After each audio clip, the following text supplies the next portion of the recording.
আবহাওয়া ও রাজধানীর পরিস্থিতি নিয়ে আরো জানাতে বাংলা মোটর এলাকা থেকে যোগ দিচ্ছেন সহকর্মী আদিলুর রহমান।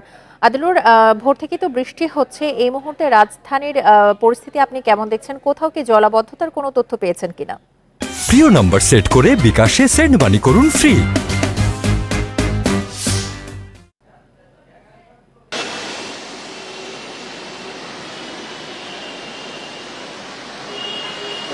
দেখুন, মাঝখানে কিছুক্ষণ সময়ের জন্য এই ঘণ্টাখানিক সময়ের জন্য আসলে বৃষ্টি কিছুটা বন্ধ ছিল। এরপরে আমরা আবারও যে বৃষ্টি শুরু হয়েছে সেটি আসলে দেখতে পাচ্ছি। পুরো রাজধানীতেই আসলে গতকাল থেকে যে বৃষ্টিটি আসলে শুরু হয়েছে সেই বৃষ্টিটি অব্যাহত আছে। কখনো কখনো গুঁড়ি গুঁড়ি বৃষ্টি হচ্ছে, কখনো কখনো মুষলধারে বৃষ্টি হচ্ছে। এই বৃষ্টিতে নগর জীবনে যে ধরনের ভোগান্তিগুলোই আসলে আমরা লক্ষ্য করতে পারছি। তবে এখন পর্যন্ত আসলে জলাবদ্ধতার কোনো খবর, কয়েকদিন আগে আপনি জানেন যে বৃষ্টি হয়েছিল, সেই বৃষ্টিতে অল্প বৃষ্টিতেই রাজধানীর বিভিন্ন এলাকায় যে জলাবদ্ধতা তৈরি হয়েছিল এবং নাগরিক জীবনে দুর্ভোগ আরও চরম আকারে পৌঁছেছিল। তবে আজকে কিন্তু আসলে আমরা বিভিন্ন এলাকায় এখন পর্যন্ত সকাল থেকে ঘুরেছি, কোনো এলাকাতেই জলাবদ্ধতার কোনো চিত্র দেখতে পাইনি। এর একটি অন্যতম কারণ হচ্ছে যে গতকাল থেকে বৃষ্টি হচ্ছে, তবে সেই বৃষ্টিটি আসলে ঝিরিঝিরি বৃষ্টি হচ্ছে বেশিরভাগ সময়, যে কারণে পানিটি আসলে জমলে জলাবদ্ধতার যে ভোগান্তি সেই ভোগান্তি হচ্ছে না। আবহাওয়া অফিস যেটি আসলে বলছে যে এই বৃষ্টি তো আজকে সারাদিন অব্যাহত থাকবে, আগামীকালকেও থাকবে এবং পরশুদিন থেকে এই বৃষ্টিটি আসলে কমে আসবে। আমরা সকাল থেকে যেটি দেখতে পাচ্ছি ছুটির দিন, এরপরেও অনেকে কিন্তু আসলে প্রয়োজনে বের হয়েছেন, কাজে বের হয়েছেন। বিশেষ করে খেটে খাওয়া মানুষ যারা জীবিকার তাগিদে সকালবেলায় বের হওয়ার পরে এই বৃষ্টি তাদের ভোগান্তি আসলে কয়েক গুণ বাড়িয়ে দিয়েছে এবং একই সাথে তাদেরও অনেক সমস্যা হচ্ছে। গণপরিবহনের সংকট তৈরি হয়েছে, গণপরিবহন ঠিকমতো পাওয়া যাচ্ছে না এবং অন্যান্য যেসব গণপরিবহনগুলো আছে সেই গণপরিবহনের ভাড়াও বেশি নেওয়ার যে অভিযোগ, সেই অভিযোগ আসলে আমরা পাচ্ছি। অর্থাৎ সব মিলিয়ে যেটি আসলে বলা যায় যে বৃষ্টি হচ্ছে এবং সেই সাথে নগর জীবনে ভোগান্তিও হচ্ছে। তো আমার কাছে বৃষ্টি নিয়ে এটাই ছিল এখন সবশেষ। আবহাওয়ার পরিস্থিতির সবশেষ তথ্য নিয়ে জানাচ্ছিলেন আমাদের সহকর্মী আদিলুর রহমান। এই মুহূর্তে লক্ষ্মীপুর এবং বান্দরবান থেকে আবহাওয়া পরিস্থিতি নিয়ে জানাতে আমাদের সহকর্মীরা যুক্ত হচ্ছেন। শুরুতে যাচ্ছি লক্ষ্মীপুরে, সেখান থেকে জানাবেন আমাদের সহকর্মী আব্বাস হোসেন। আব্বাস, লক্ষ্মীপুরের এই মুহূর্তে আপনি আবহাওয়া পরিস্থিতি কেমন দেখছেন? পূর্বাভাসে কি বলা হচ্ছে? কোথাও কি জলাবদ্ধতার সৃষ্টি হয়েছে কিনা সবশেষ তথ্য জানাবেন।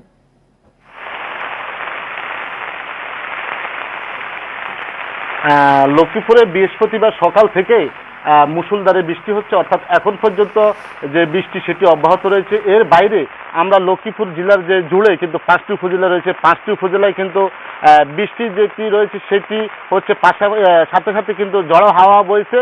তবে আমরা এই বিষয়ে আবহাওয়া অধিদপ্তরের সাথে কথা বলেছি, যে রামগতি সতর্কীকরণ অফিস রয়েছে যিনি, তারা বলছেন বৃষ্টি আরো কয়েকদিন থাকবে এবং যে জোয়ার যেটি নদীতে মেঘনায় সেটি অস্বাভাবিক জোয়ার চলবে, অর্থাৎ 4 থেকে 5 ফুট উচ্চতায় কিন্তু পানি বাড়বে এমনটি তিনি বলেছেন। এর বাইরে আমরা দেখেছি লক্ষ্মীপুরের রামগতি, কমলনগর, রায়পুর এবং সদরের যে উপকূলীয় এলাকাগুলো রয়েছে প্রায় 20টি এলাকায় সেখানে কিন্তু পানি ঢুকেছে এবং এলাকা প্লাবিত হয়েছে, কয়েক হাজার মানুষ পানিবন্দী রয়েছে। এর বাইরেও লক্ষ্মীপুর পৌরসভার বিভিন্ন এলাকায় কিন্তু জলাবদ্ধতার সৃষ্টি হয়েছে, বিশেষ করে জেবি রোড, শমশারাবাদ, কলেজ রোড এবং মিয়া আবু তাহের সংযোগ সড়ক যে সড়কগুলো রয়েছে সেখানে কিন্তু হাঁটু পরিমাণ পানি রয়েছে। এতে করে যে চরম দুর্ভোগে রয়েছে এখানকার মানুষ। তবে আমরা এই বিষয়ে কথা বলেছি এখানকার যিনি পৌরসভার কর্মকর্তা মেয়র রয়েছেন মুজাম্মেল হায়দার মাসুম ভূঁইয়া, তার সাথে তিনি বলছেন দ্রুত সময়ের মধ্যে যেন পানি নিষ্কাশন করা যায় সে ধরনের ব্যবস্থা নেওয়া হয়েছে পৌরসভার পক্ষ থেকে। কিন্তু এলাকাবাসীর অভিযোগ যে পর্যাপ্ত ড্রেনেজ ব্যবস্থা না থাকা এবং যে খালগুলো ভরাট হয়ে যাওয়ার কারণে মূলত জলাবদ্ধতার সৃষ্টি হচ্ছে।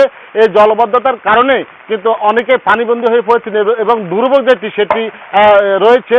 তো বিশেষ করে আমরা গতকাল বৃহস্পতিবার থেকে এখন পর্যন্ত কখনো মাঝারি বৃষ্টি, কখনো মুষলধারে বৃষ্টি, কখনো গুঁড়ি গুঁড়ি বৃষ্টি, অর্থাৎ এখন পর্যন্ত যেটি দেখেছি সেটি হলো বৃষ্টি অব্যাহত রয়েছে। বাস, আপনি আমাদের সঙ্গে থাকুন। এবার আমরা যাচ্ছি বান্দরবানে, সেখান থেকে যোগ দিচ্ছেন আমাদের সহকর্মী মংখিং মারমা।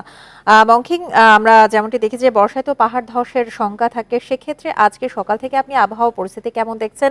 যেসব ঝুঁকিপূর্ণ এলাকা রয়েছে সেখানকার কি অবস্থা, আর নিম্নাঞ্চলে কি জলাবদ্ধতা সৃষ্টি হয়েছে কিনা?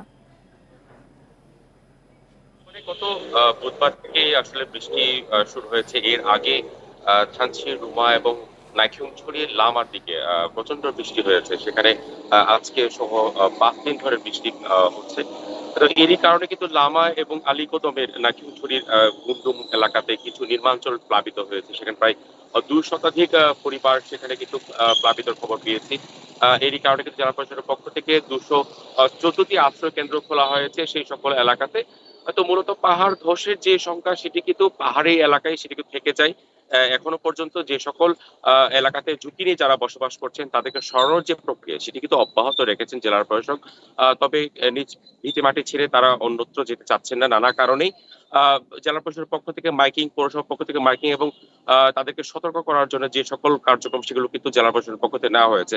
আরেকটি বিষয় জানাতে চাই যে শুধুমাত্র পাহাড় ধসেই হতাহতের নয়, এখানে পাহাড় ধসের কারণে কিন্তু বিভিন্ন এলাকায় মাঝে মাঝে যান চলাচল বিঘ্ন সৃষ্টি হয়। আমরা গতকালকে দেখেছি যে 10:30টার দিকে বান্দরবানের নীলগিরি কাছে জীবননগর এলাকার পাশাপাশি কাছাকাছি এলাকায় একটি পাহাড় ধস হয়েছে। এর কারণে কিন্তু প্রায় ৪ ঘন্টা যানবাহন চলাচল বন্ধ ছিল এবং বান্দরবানের সাথে থানচি যে যোগাযোগ সেটি কিন্তু বিচ্ছিন্ন ছিল।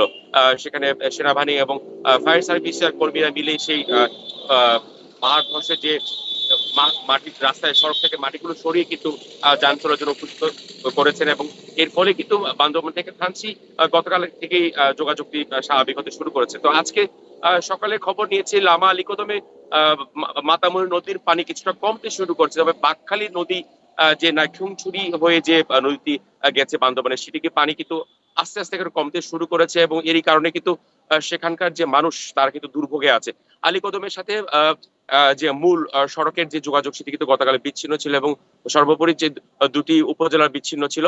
জেলার প্রশাসকের পক্ষ থেকে জানা হয়েছে, জেলা প্রশাসক শাহ মজিদ তিনি বলছেন যে এই সকল মানুষদেরকে জানমাল নিরাপত্তার জন্য তারা সর্বাত্মক কাজ করে যাচ্ছেন বলে আমাকে জানিয়েছে। তবে আজকে সকাল থেকে কিন্তু বৃষ্টি থেমে আছে, কিন্তু থেমে থেমে গুড়ি গুড়ি বৃষ্টি হচ্ছে বান্দরবানের সবগুলো উপজেলাতে। এই হচ্ছে আমার কাছে সর্বশেষ পরিস্থিতি বান্দরবানের। লক্ষ্মীপুর এবং বান্দরবান থেকে আমাদের আবহাওয়ার সবশেষ তথ্য জানাচ্ছিলেন সহকর্মীরা।